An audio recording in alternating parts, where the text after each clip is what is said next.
Good morning students. आज हम फिर से क्लास 10 मैथ्स और हमारी प्रश्नावली 1.2 चल रही है और 1.2 के अंदर आज हम क्वेश्चन नंबर 4 का अध्ययन करने वाले हैं। तो देखिए स्टूडेंट्स, क्वेश्चन नंबर 4 है क्या। HCF बराबर, यहाँ पर हमें दो धनात्मक पूर्णांक संख्याएं दी गई है और उसका HCF भी दिया गया है। यहाँ पर प्रथम संख्या है वो 306 और द्वितीय संख्या है वो 657 है। इन दोनों संख्याओं का जब हम HCF निकालेंगे वो 9 निकल कर आएगा, लेकिन यहाँ पर हमें क्वेश्चन के अंदर दिया गया है। और उसके बाद में LCM, इन्हीं दोनों संख्याओं का हमें ज्ञात करना है। तो यहाँ पर हमें इस क्वेश्चन को हल करने के लिए क्या करना होगा। देखिए स्टूडेंट्स, हम एक फॉर्मूला जानते हैं। तो यहाँ पर देखिए, हम जानते हैं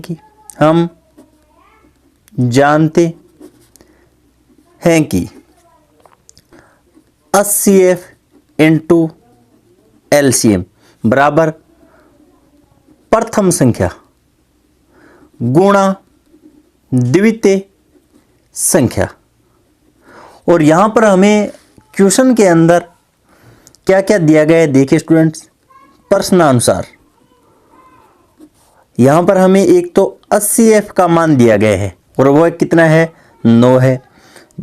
और यहाँ पर प्रथम संख्या, और प्रथम संख्या का मान है वो स्टूडेंट्स कितना है, यहाँ पे 306 है।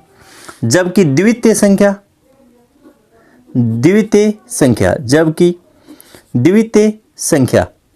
संख्या का मान है वो 657 है।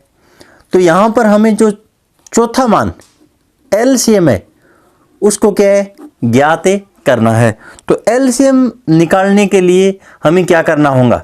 तो यहाँ पर LCM बराबर प्रथम संख्या इंटू द्वितीय संख्या, और मेन बट्टे के अंदर यहाँ पर हम HCF को लिख देंगे। किसको लिख देंगे, HCF को।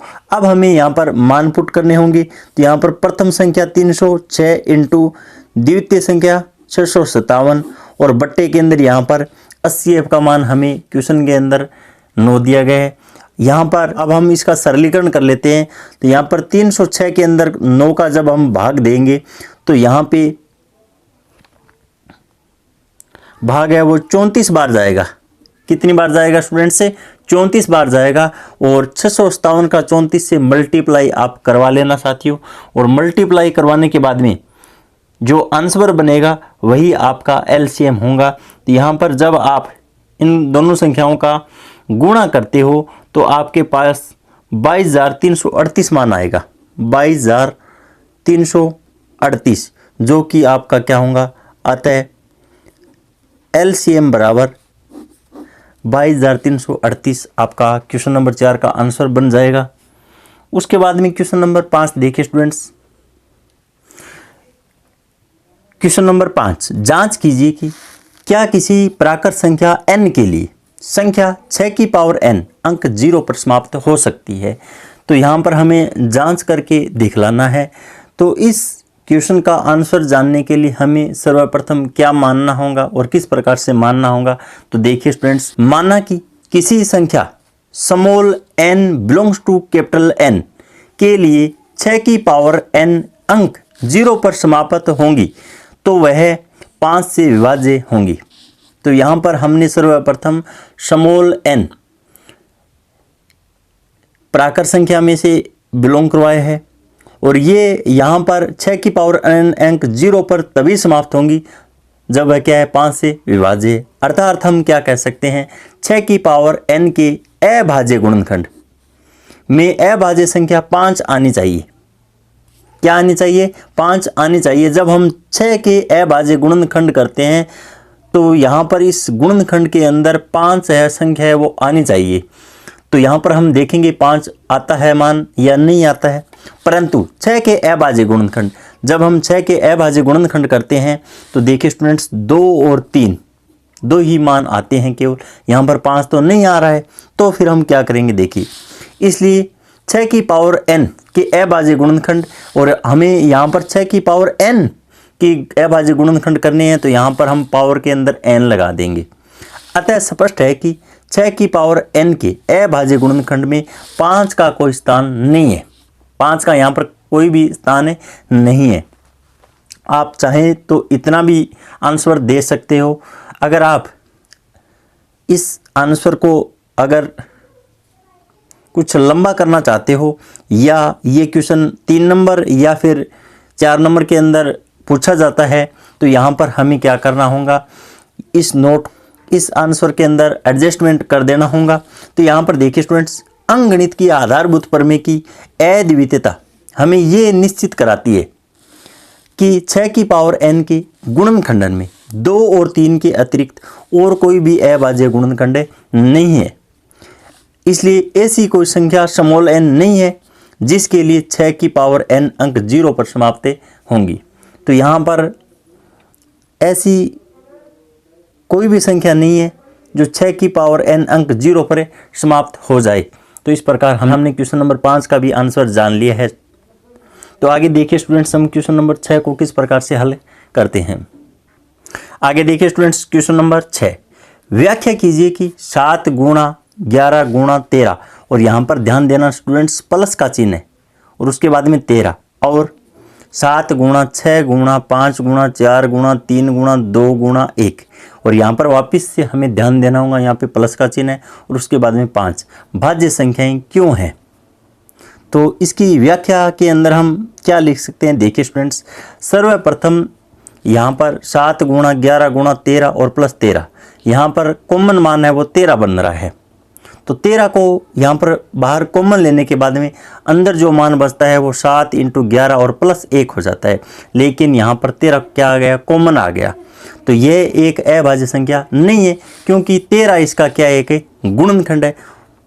तो इसलिए यहाँ पर अभाज्य संख्या नहीं होकर ये क्या है, एक भाज्य संख्या है, इसलिए ये एक क्या है, भाज्य संख्या है। इसका मतलब ये हुआ कि इसके अंदर एक कॉमन मान बन गया। अगर कॉमन मान नहीं बनता तो यहाँ पर अभाज्य संख्या हो जाती। तो उसके बाद में यहाँ पर सेकंड जो दिया गया है वो क्या है, 7 गुणा 6 गुणा 5 गुणा 4 गुणा 3 गुणा 2 गुणा 1, प्लस का चिन्ह और वापस 5 है यहाँ पे, और यहाँ पर भी 5 है स्टूडेंट्स, और यहाँ पर भी 5 है, और बीच में यहाँ प्लस का चिन्ह है। तो इन दोनों के अंदर 5 कॉमन बन रहा है। कॉमन मान आ गया तो यह भी एक अभाज्य संख्या नहीं है क्योंकि 5 इसका एक क्या है, गुणनखंड है। तो इस प्रकार हमने क्वेश्चन नंबर 6 का भी आंसर जान लिया है साथियों। उसके बाद में क्वेश्चन नंबर 7 जो कि प्रश्नावली 1.2 का अंतिम क्वेश्चन है। तो देखिए, सर्वप्रथम हम क्वेश्चन को देखते हैं। क्वेश्चन नंबर 7, किसी खेल के मैदान के चारों ओर एक वृत्ताकार पथ है। इस मैदान का एक चक्कर लगाने में सोनिया को 18 मिनट लगते हैं। कितने मिनट लगते हैं, 18। जबकि इसी मैदान का एक चक्कर लगाने में रवि को 12 मिनट लगते हैं। मान लीजिए वे दोनों एक ही स्थान और एक ही समय पर चलना प्रारंभ करके एक ही दिशा में चलते हैं। कितने समय बाद वे पुनः प्रारंभिक स्थान पर मिलेंगे। तो प्रारंभिक स्थान पर कब मिलेंगे, तो यहाँ पर देखिए स्टूडेंट्स, इस क्वेश्चन के अंदर महत्वपूर्ण बात यही है कि यहाँ पर एक संख्या तो 18 है, दूसरी संख्या 12 है हमारे पास। इन दोनों संख्याओं का अगर हम एलसीएम निकाल दें, क्या निकाल दें स्टूडेंट्स से, एलसीएम अगर हम निकाल लें तो वही हमारा इस क्वेश्चन का आंसर बनने वाला है। तो देखिए स्टूडेंट्स, हम इस क्वेश्चन का आंसर किस प्रकार से प्राप्त करते हैं। देखिए स्टूडेंट्स, सोनिया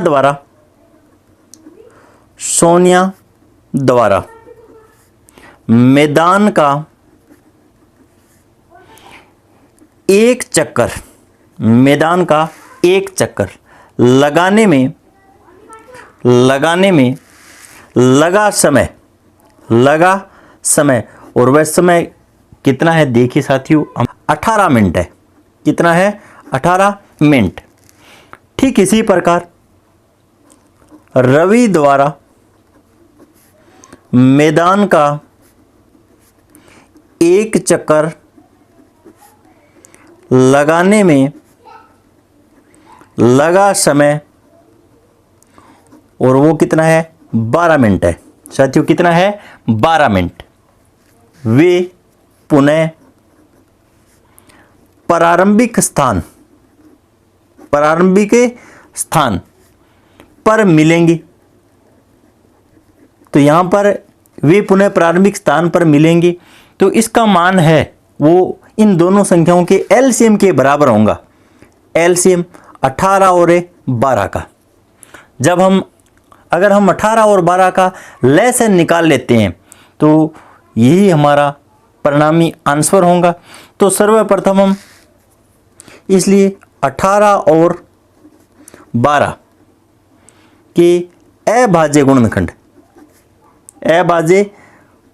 गुणनखंड और 18 के अभाज्य गुणनखंड करने पे देखिए साथियों, यहाँ पे 2 × 3 की पावर 2 और 12 के अभाज्य गुणनखंड है वो 2 की पावर 2 और × 3। इतना मान हमारे पास प्राप्त होने वाला है। अब हमें तो एलसीएम निकालना है, तो यहाँ पे एलसीएम बराबर या लसय बराबर, और लसय के अंदर क्या होता है स्टूडेंट्स, यहाँ पर कोई भी मान संख्यात्मक रूप से छूटना नहीं चाहिए और पावर है वो मैक्सिमम आनी चाहिए। तो यहाँ पे 2 की पावर 2 × 3 की पावर है 2। इसका मतलब ये हुआ 4 × 9। तो यहाँ पे 36 मिनट। कितना समय लगेगा? 36 मिनट। अतः सोनिया और रवि द्वारा प्रारंभिक स्थान पर 36 मिनट बाद मिलेंगे। तो यहाँ पर सोनिया और रवि है वो 36 मिनट बाद में मिलेंगे। तो इस प्रकार हमने क्वेश्चन नंबर 7 का भी आंसर जान लिया है स्टूडेंट्स। इस प्रकार हमारी प्रश्नावली 1.2 है वो कंप्लीट होती है। उसके बाद में हम अगला जो टॉपिक है हमारा अपरिमेय संख्याओं का पुनर्भ्रमण, इस पे चर्चा करेंगे। तब तक के लिए धन्यवाद साथियों। जय हिंद, जय भारत।